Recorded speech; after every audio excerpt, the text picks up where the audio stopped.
E aí, leitores, sejam bem-vindos! Meu objetivo aqui com esse resumo é justamente apresentar de uma forma geral o livro, para que no nosso bate-papo psi, que é o nosso encontro online, a gente possa ter mais tempo de trocas individuais mesmo do que cada uma entendeu e do que tocou. Então, por isso, aqui vai ser um resumo um pouco mais estruturado do livro. Eu vou chegar capítulo por capítulo mostrando para vocês, e também gostaria de dar as minhas considerações para você que tá aqui e é psicólogo e gostaria daquele a mais, sabe? Aquela dica que vai te ajudar na tua prática clínica, ou se você precisa de outra área também, de repente possa te ajudar. Mas caso você não seja psicólogo, não tem problema. Eu também vou dar uma dica para você ter um desenvolvimento através desse livro na prática na sua vida pessoal. Ou seja, a gente vai tentar unir todos aqui que gostam da psicologia, para que vocês se sintam super incluídos nesse nesse clube, e possam colocar em prática todos os conhecimentos aqui. Vamos lá, então? Como eu falei lá na aula sobre o autor, Haemin Sunim é um budista coreano que passou a sua vida dedicando a falar sobre o desacelerar, ter uma vida com mais equilíbrio e calma. Esse livro é dividido em 8 capítulos e aborda diferentes aspectos da vida. Por isso que cada capítulo tem uma área diferente ali pra gente refletir, trazendo mensagens profundas, mas também práticas, o que pode muitas vezes parecer até ser do senso comum. Mas logo, nesse vídeo, eu vou te explicar que não é tão do senso comum assim, que tem, na verdade, muita coisa da psicologia e da TCC, que é a terapia cognitivo-comportamental, ali nesse livro. Então vamos lá detalhar cada capítulo para que tudo que você já leu e já aprendeu com o livro possa de fato transformar a sua vida. Vamos lá? Então no capítulo 1, olha o título: Descanso. Então Sunim, nesse capítulo, ele fala da importância sobre o descansar, o relaxar, o quanto a calma é fundamental para nossa saúde mental. Mas tem algo bem interessante que ele fala, que a calma não está necessariamente no nosso ambiente externo, mas sim em como nós lidamos com os nossos pensamentos e emoções. Bem TCC, não é mesmo? Ou seja, nós podemos estar num ambiente super tranquilo, sem brigas, sem estresse, e mesmo assim não estar bem aqui por dentro. Então a calma precisa começar por dentro de nós. Tem uma frase aqui que mexeu muito comigo, que tá na página 23. Essa daqui, ó. E diz assim: quando a mente descansa, o mundo também descansa. Existem tantas pessoas que também vivem em um ambiente hostil, um ambiente de agressão. E é claro que isso é muito vulnerabilizante, mas que se a gente conseguir trazer essa paz, essa calma para dentro de nós, no nosso mundo interior, a gente vai conseguir lidar muito melhor com as dificuldades da nossa vida. Tem outra frase aqui que me marcou muito, que é bem no comecinho, na página 19. Porque sou tão ocupado. Confesso que acho que essa foi a que mais me marcou. Porque se você parar para pensar, realmente por que a gente é tão ocupado? Nós queremos dinheiro, nós queremos bens, a gente quer crescer na carreira, com certeza. Mas e a calma e a serenidade? Será que a gente não pode também ter um tempo com ela? Cadê a vida? Se a gente tá tão ocupado, tão acelerado, você consegue ver o teu dia passar? Tem pessoas que falam assim: eu já gosto do meu trabalho, eu nem vejo o dia passar. Passa tão rápido. Será que isso é bom? Claro que se for um trabalho tedioso ou horrível, é bom que passe rápido. Mas será que é isso que a gente quer pra nossa vida? Que a nossa vida seja super ocupada e passe rápido? Sendo bem sincera, eu não. Quero viver bastante. Tem outra frase aqui que eu marquei, na página 25. Conhecemos o mundo apenas pela janela da mente. Quando a mente está agitada, o mundo também está. Quando a mente está em paz, o mundo também está. Conhecer a nossa mente é tão importante quanto tentar mudar o mundo. Vou repetir. Conhecer a nossa mente é tão importante quanto tentar mudar o mundo.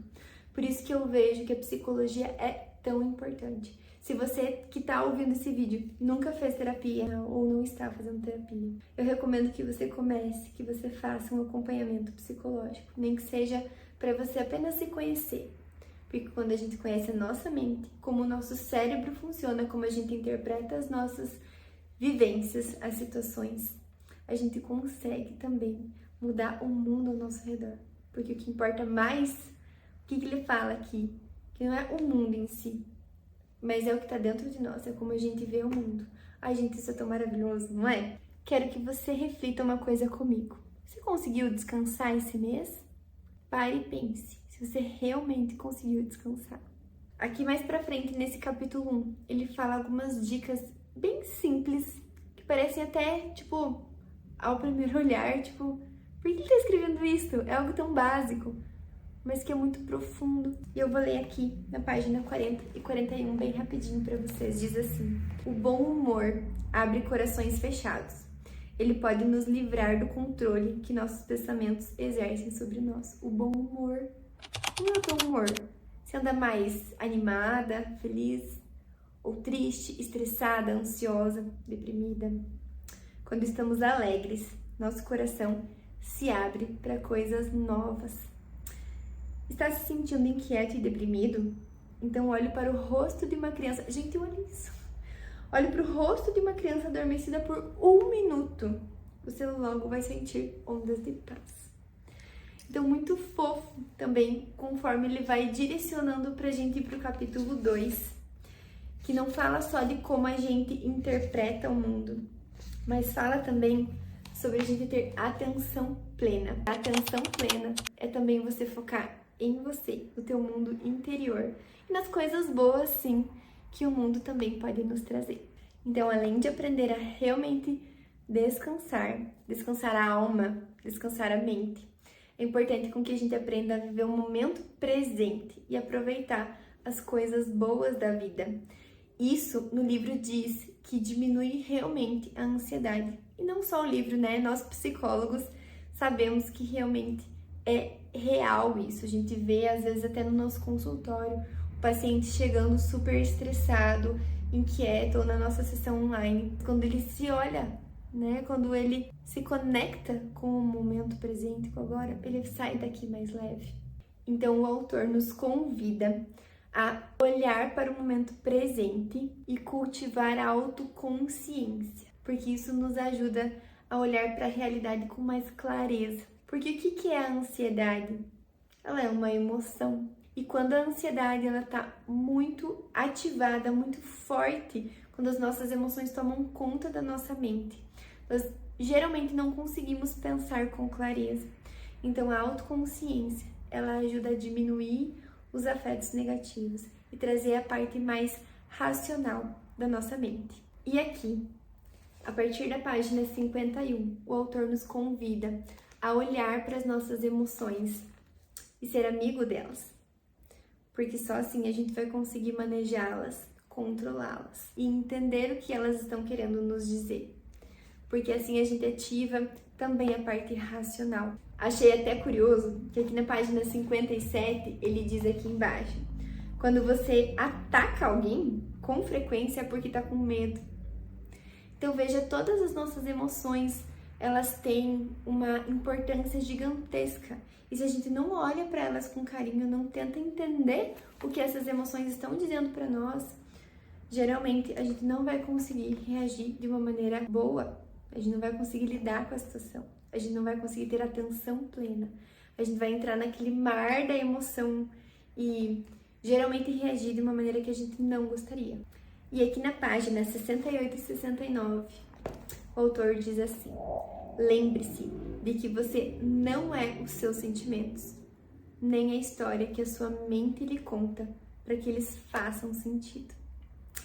E isso ele engata ali com o capítulo 1. E por isso que nesse momento, para finalizar rapidinho o capítulo 1 e 2, eu quero trazer algumas dicas práticas para você psi e para você leitor, para que possa ter uma vida e uma prática mais leve. Ah, mas só antes de terminar, Tem mais uma frase aqui que mexeu muito comigo, na página 75, aqui no final. Diz assim: só porque nossos olhos estão abertos, isso não significa que estamos despertos. O que isso quer dizer? Que muitas vezes a gente pode estar deixando a vida passar diante dos nossos olhos, sem a gente ver, sem a gente também considerar as coisas boas da nossa vida. Aí a gente tem tantos ensinamentos aqui. Eu não gostaria que ficasse confuso, né, para vocês, porque eu tô trazendo vários trechos do livro e eu acho que a escrita do autor é meio assim também. Ele começa um assunto, mas ele vai introduzindo o outro junto e vai mudando de assunto. Então vamos tentar costurar tudo isso que o autor trouxe na prática. Pode ser? Então vamos lá. No capítulo 1, conforme a minha interpretação, o autor ele traz uma ligação ali com a TCC, porque ele nos convida a olhar para os nossos pensamentos, ou seja, nossos pensamentos automáticos, aqueles que surgem rapidamente sem a gente querer e muitas vezes são negativos. Então a gente precisa refletir sobre eles, porque muitas vezes a falta de descanso, ou seja, a exaustão mental, não é necessariamente por aquilo que está realmente acontecendo na nossa vida, mas pelo que nossa mente nos diz. Vou dar um exemplo. Digamos que eu seja uma pessoa muito ansiosa e que a minha mente fica falando pra mim: esse clube piscina não vai dar certo, ninguém vai querer assinar, você vai gravar tudo errado, não vai dar certo, enfim. Você percebe que é uma história que a minha mente tá criando pra mim? Eu não sei se vai dar certo, talvez não dê, mas espero que sim. Acho que já tá dando se você tá assistindo esse vídeo. Então, se eu acreditar em tudo que a minha mente diz pra mim, como vão ficar as minhas emoções? Você acha que eu vou ficar feliz? Você acha que eu vou conseguir descansar a minha mente? Ou vou ficar super preocupada, ansiosa, pensando em mil coisas que vão dar errado? Então, por isso que você cuidar dos teus pensamentos vai te ajudar a autorregulação, que é você conseguir regular as suas emoções e estar leve, tranquilo, para conseguir descansar quando quiser. Então, Psi, aqui vai uma dica muito importante para você. Você precisa reforçar para o seu paciente a importância de descansar. E como que você pode fazer isso? Pode ser através de técnicas de mindfulness e também técnicas de relaxamento. O mindfulness é sobre um outro livro, talvez numa outra oportunidade eu possa explicar um pouco melhor. Mas basicamente é a atenção plena que fala ali no capítulo 2, que é você focar no teu momento presente. Eu geralmente faço técnicas de mindfulness aqui em sessão com meus pacientes, quando eles chegam já muito agitados. Eu falo assim para eles, não todos, né? Eu sempre personalizo meus atendimentos, mas vai uma dica aí para você. Por exemplo, você pode falar assim, né? Estou vendo que você tá agitado. E para que você possa aproveitar um pouco mais o teu tempo aqui comigo, a nossa sessão de terapia, o que você acha de primeiro a gente regular suas emoções, relaxar, tirar esse peso do dia? O que você acha? E aí, eu aplico em sessão a técnica de mindfulness com eles. E existem várias técnicas. Tem o mindfulness corporal, que é normalmente o que eu faço, que é mais tranquilo fazer aqui em sessão, né? Tem também o mindfulness eating, esse eu faço bastante também para aquelas pessoas que têm muita ansiedade na hora de comer, que comem para regular suas emoções. Então, mindfulness eating ajuda bastante. Mas também existem outras técnicas de relaxamento, como a respiração diafragmática. Se você não conhece essas técnicas e tiver curiosidade, vai ser um prazer falar mais sobre isso com você. Então escreve aqui nos comentários ou me manda uma mensagem que eu vou produzir um conteúdo explicando um pouquinho melhor sobre. E você, leitor, que não é psi, e todos os psis também, identifique na sua rotina momentos de pausa. Eu não sei se é possível no teu trabalho você pausar, mas eu acredito que você tem 5 minutinhos para ir no banheiro. Não precisa usar o banheiro, necessariamente. Você pode tirar um momentinho de descanso, de pausa. E para que você possa fazer uma técnica bem simples, eu sugiro que durante 5 minutinhos você preste atenção na tua respiração. Só respire. Sinta o ar entrando, enchendo os teus pulmões e saindo. É bem simples, gente, mas acalma muito. Traz uma sensação de leveza, de descanso e de atenção plena, e você estar vivendo o momento presente. E traz novamente a consciência da realidade. E se você tem aqueles pensamentos ruminativos, negativos, que ficam sendo introduzidos sem você querer na tua mente, você pode também contar até 10. 1, 2, 3, 4.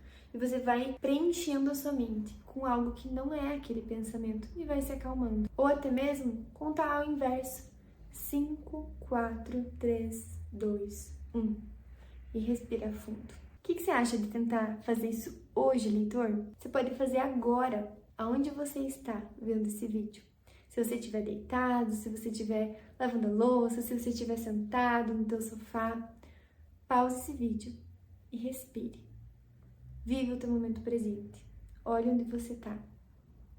E descanse um pouquinho antes de continuar esse vídeo. Você merece.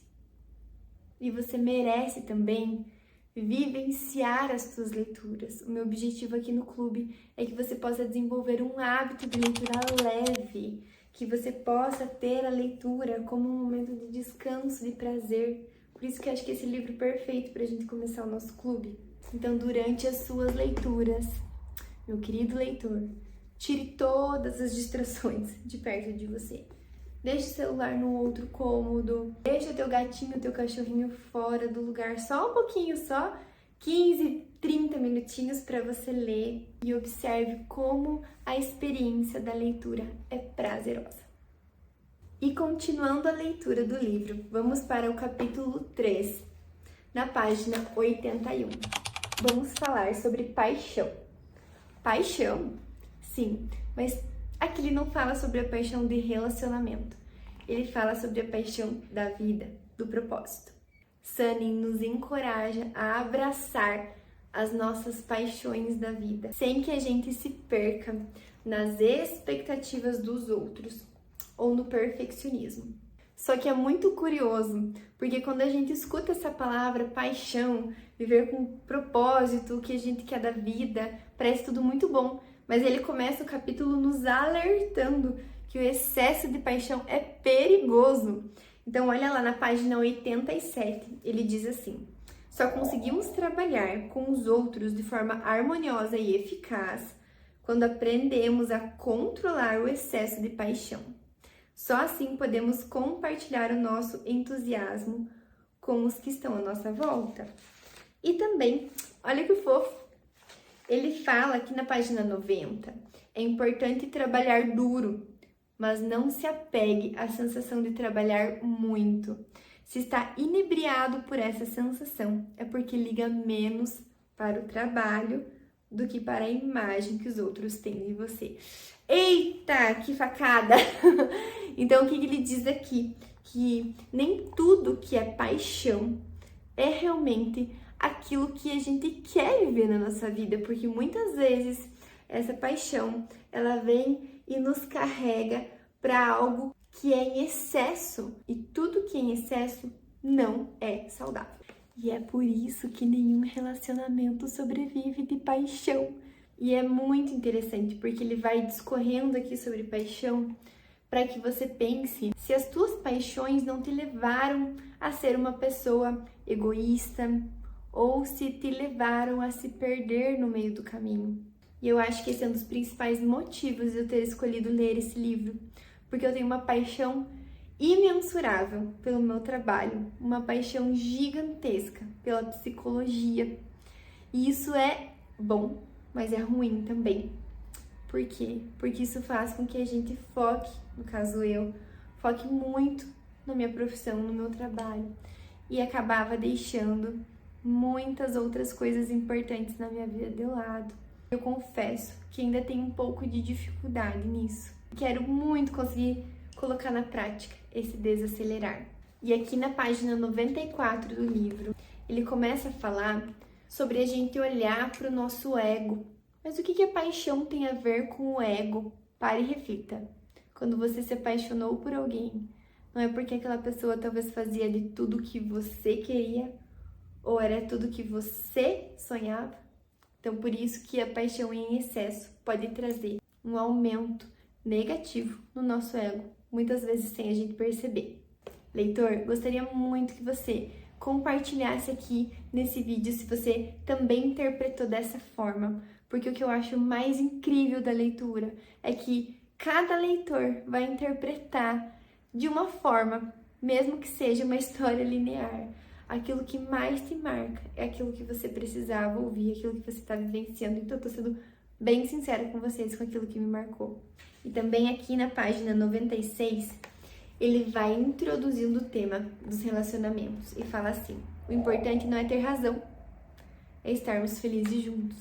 Ai, gente, eu atendo tantos casais aqui que não conseguem entender e vivenciar essa verdade. O importante não é ter razão, é ser feliz junto. E na página 97, eu marquei aqui que ele fala: estar certo não é de longe tão importante quanto ser feliz com alguém.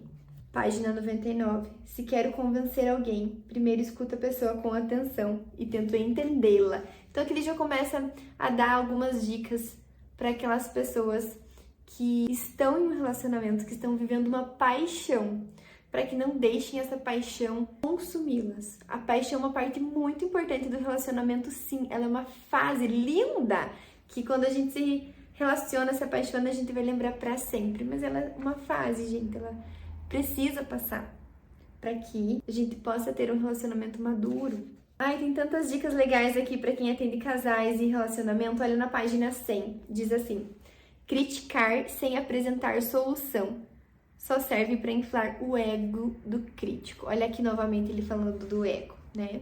E para finalizar esse resuminho aqui, daí daqui a pouco eu já vou dar as dicas, na página 103 diz assim: você quer ser feliz ou quer parecer feliz? Não ligue para o que o mundo diz que você deveria fazer para ser feliz. Seja verdadeiro consigo mesmo e descubra o que quer de verdade. Eu acho que essa frase me marcou muito, porque quando a gente para e pensa, o que você quer de verdade?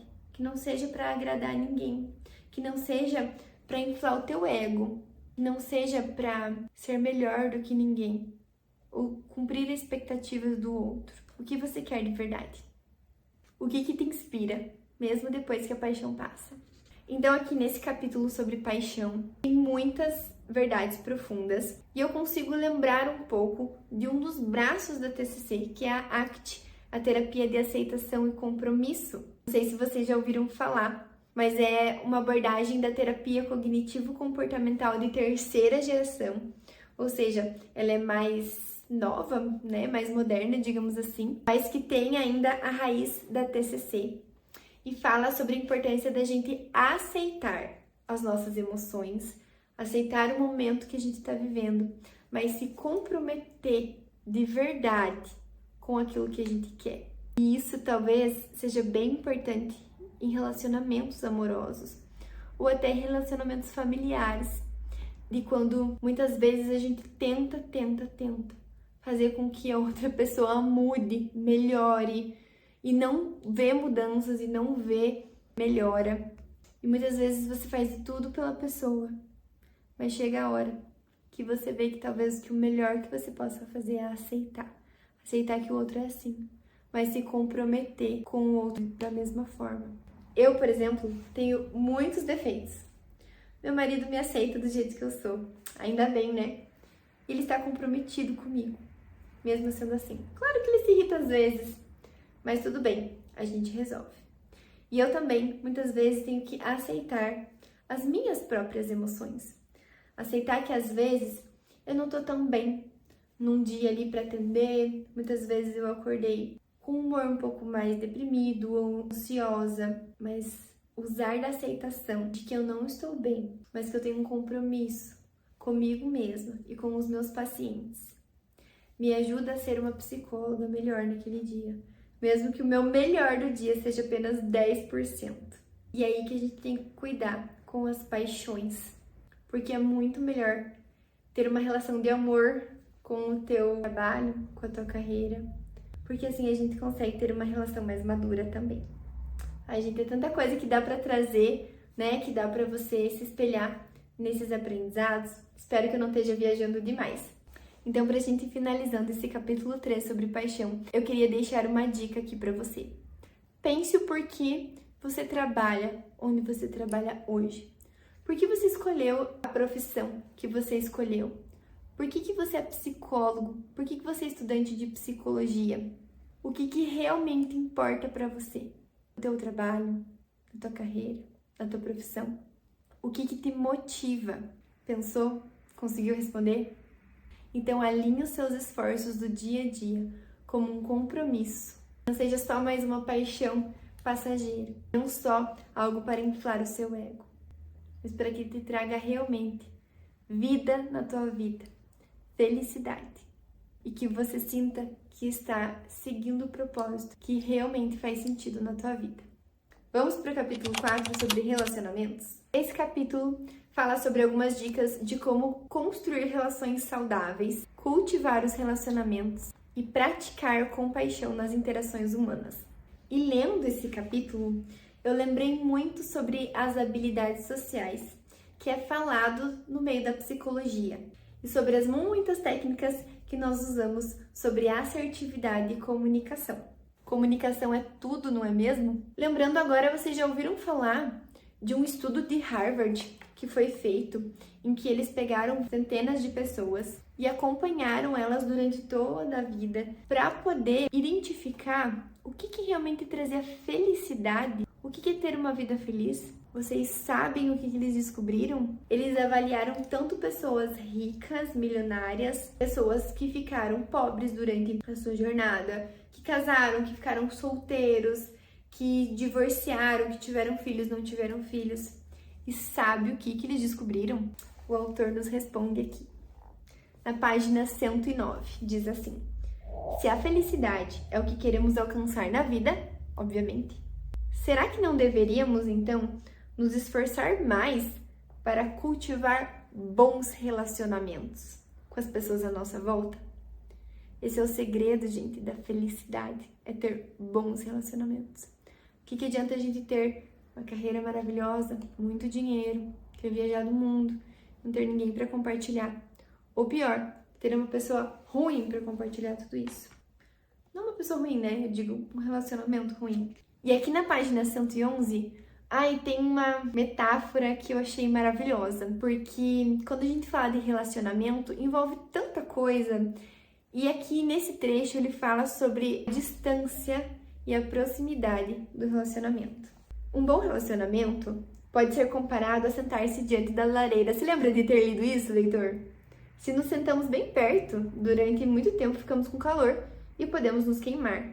Se nos sentamos muito longe, não sentimos o calor. Da mesma forma, não importa se você se dá muito bem com alguém. Se ficarmos muito próximos sem construir um espaço pessoal nosso, logo nos sentiremos presos e esgotados. Então, é fácil deixar de valorizar o relacionamento e se ressentir pela falta de privacidade e independência.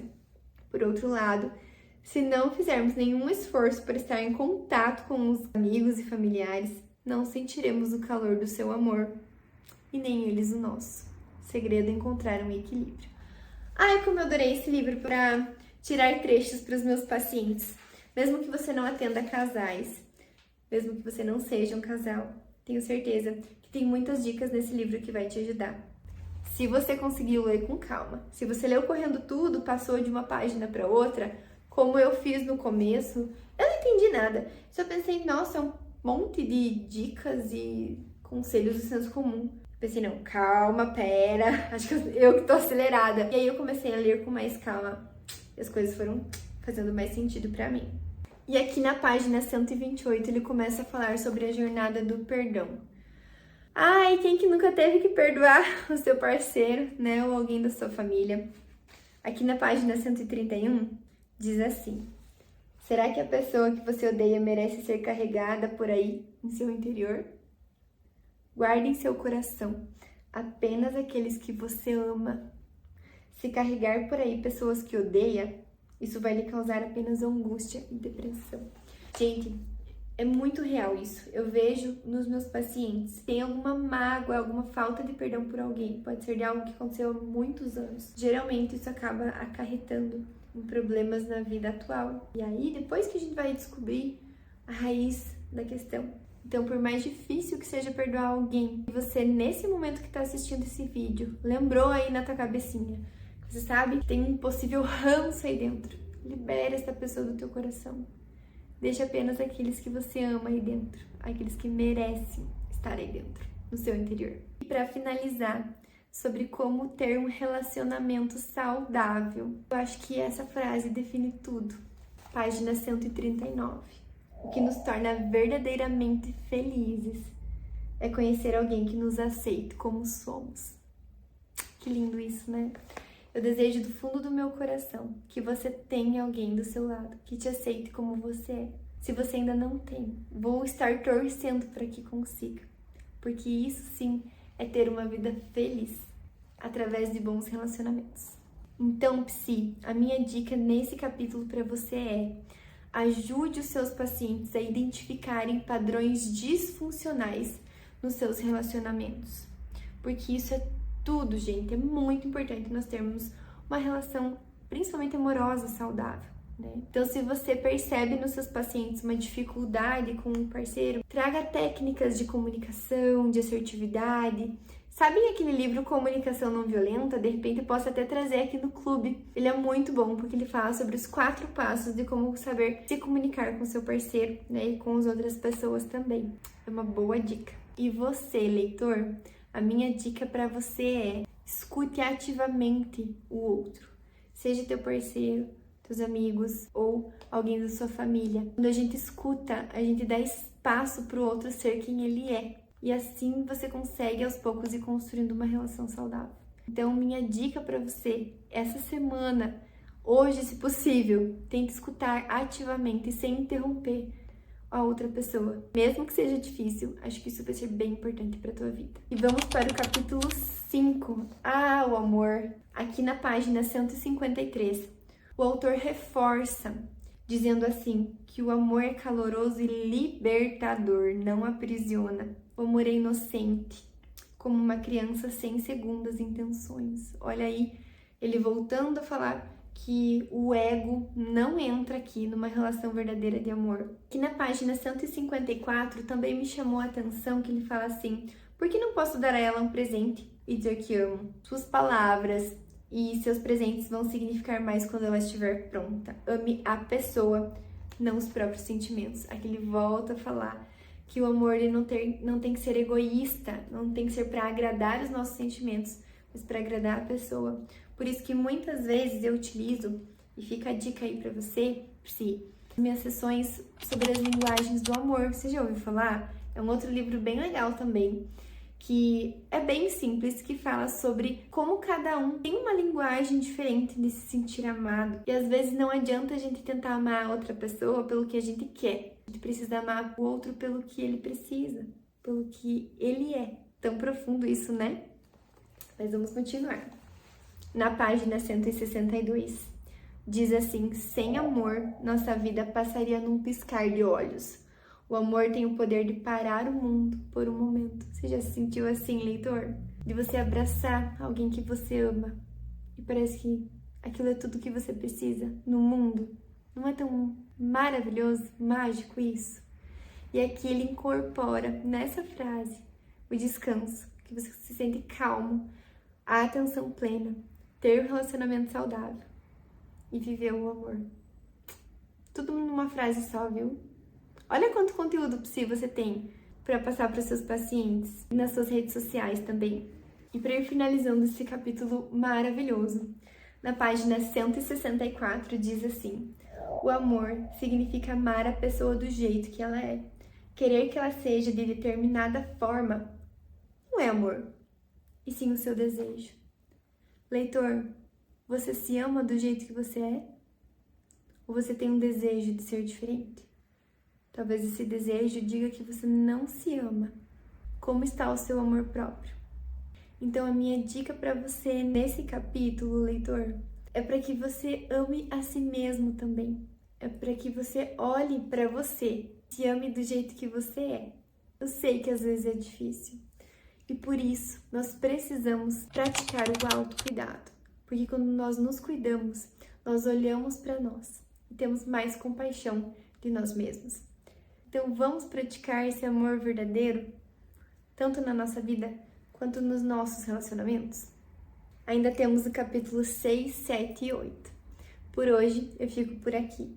Amanhã eu vou fazer a próxima gravação para resumir para você os próximos capítulos e dar também algumas dicas para você, psi, e para você, leitor, e falar um pouquinho daquilo que mexeu comigo.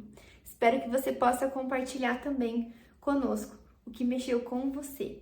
Você pode escrever aqui embaixo nos comentários o que você achou, mas tem um módulo específico para isso. Se possível, você escrever lá no Vozes do Clube e também esteja presente no nosso encontro online no final do mês. Mas espera aí que ainda tem capítulo 6, 7 e 8. Vamos lá?